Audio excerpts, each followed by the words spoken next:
Now let's talk about why I think for most of the time, especially practice and training, you should have your ball be overinflated. First of all, what do I mean by overinflated?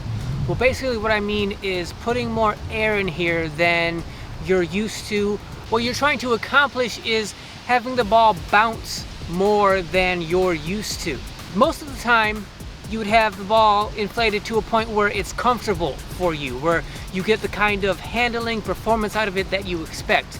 But when I say overinflating, now you're intentionally trying to make the ball bouncier because it forces you to pay attention to the details, to the little things of how the ball's moving, how it's bouncing, how hard it's coming off, whether it be the ground or the backboard or the basket, right? You have to really pay attention to what you're doing so that you have as much control as you can. Because the more air the ball has, the more it bounces, right? The less control you have over the basketball.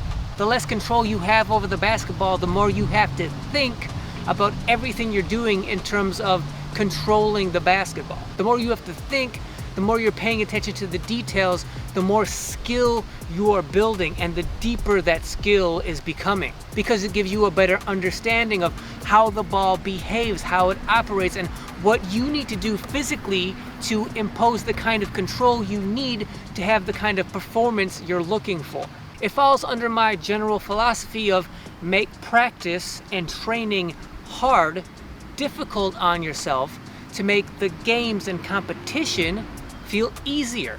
It's the idea of if you practice and train absolutely as hard as you can, if you make it as difficult on yourself as you possibly can, then in competition, no opponent should be able to make you feel uncomfortable because you've already pushed that uncomfortability by yourself, on yourself during practice and training. So in comparison, any opponent that you come across in competition is going to seem relatively easy or easier because nothing can be as hard as your practices or your training.